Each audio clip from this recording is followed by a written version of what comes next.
स्वाधार 2024साठी भरपूर विद्यार्थी अर्ज करत आहे, परंतु त्यांना अर्ज करताना खूप सारे प्रॉब्लेम येत आहेत, जसे की लॉग इन होत नाही आहे, कॅप्चा बरोबर येत नाही आहे, कॅप्चा रिपीट मागत आहे. तर विद्यार्थ्यांनी ट्राय करत राहा, कारण आता 30 तारीख ही लास्ट डेट आहे आणि शेवटचे दिवस असल्यामुळे तुम्हाला या प्रॉब्लेमला फेस करावे लागणार आहे. आणि तुम्ही जर एका ब्राउझरमधून होत नसेल तर दुसऱ्या ब्राउझरसुद्धा ट्राय करू शकता.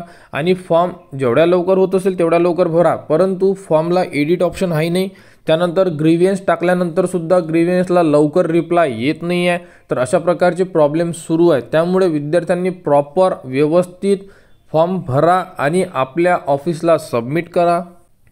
आणि यामध्ये एक इम्पॉर्टंट अडचण येत आहे, ती म्हणजे की प्रिंट येत नाही आहे. भरपूर विद्यार्थ्यांचे कमेंट्स येत आहे की अर्ज भरल्यानंतर प्रिंटमध्ये फक्त एका पेजची प्रिंट येत आहे, परंतु एका पेजची प्रिंट नसून ती 4 ते 5 पेजची प्रिंट आहे. त्यामध्ये तुम्ही भरलेली संपूर्ण इन्फॉर्मेशन त्या फॉर्ममध्ये येते आणि त्यामध्ये तुमचा फोटोसुद्धा येतो जो आधार कार्डला आहे.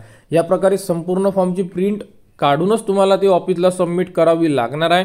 आणि लॉग इनमध्ये सुद्धा भरपूर विद्यार्थ्यांना अडचण जात आहे. तर तुम्ही ग्रीव्हियन्ससुद्धा टाकू शकता लॉग इनसाठी, परंतु तुम्हाला रिप्लाय कधी येणार हे आता सांगू शकत नाही आहे, कारण मागच्या 15 तारखेपासून अजूनपर्यंत भरपूर विद्यार्थ्यांना रिप्लायसुद्धा मिळालेले नाही आहे.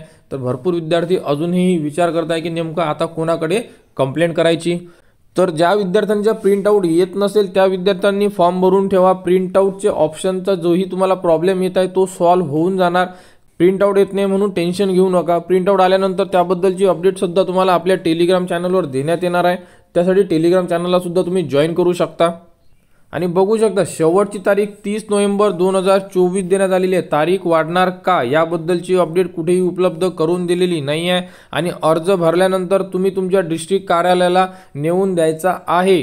जर त्यांनी म्हटलं आम्हाला ऑफलाईन फॉर्म नकोय तर तुम्ही तो फॉर्म रिटर्न तुमच्याकडे सेव्ह करून ठेवा. जेव्हा कोणी मागितलं तर तो फॉर्म तुम्हाला देता आला पाहिजे, कारण स्वाधारचा फॉर्म तुम्हाला कोणत्याही परिस्थितीत ऑफलाईनमध्ये मागण्यात येणार आहे, कारण त्यामध्ये रेंट ॲग्रीमेंट आहे, प्रेझेंटी सर्टिफिकेट आहे, अशा प्रकारचे भरपूर डॉक्युमेंट्स आहे की तुम्हाला कोणत्याही परिस्थितीत ते मागू शकतात. त्यामुळे फॉर्म जर घेतला नाही तर तो तुमच्याकडे व्यवस्थित तिथे ठेवा, कारण ज्या दिवशी मागेल त्या दिवशी तुम्ही तो फॉर्म देऊ शकले पाहिजे.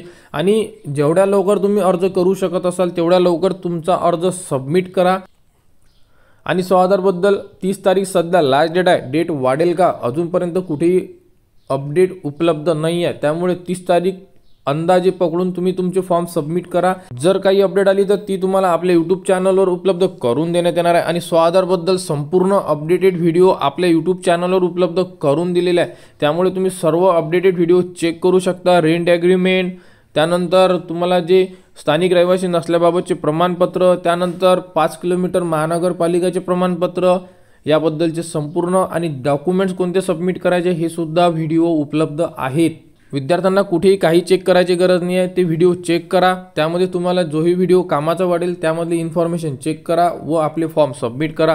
कोणत्याही प्रकारची अडचण आल्यास तुम्ही टेलिग्राम व कमेंटसुद्धा करू शकता. तर स्वाधारबद्दल जेही पुढील अपडेट येईल ती तुम्हाला आपल्या यूट्यूब चॅनलवर उपलब्ध करून देण्यात येणार आहे. त्यासाठी आपल्या चॅनलला सबस्क्राईब करा व हा व्हिडिओ इतरांपर्यंत शेअर करा.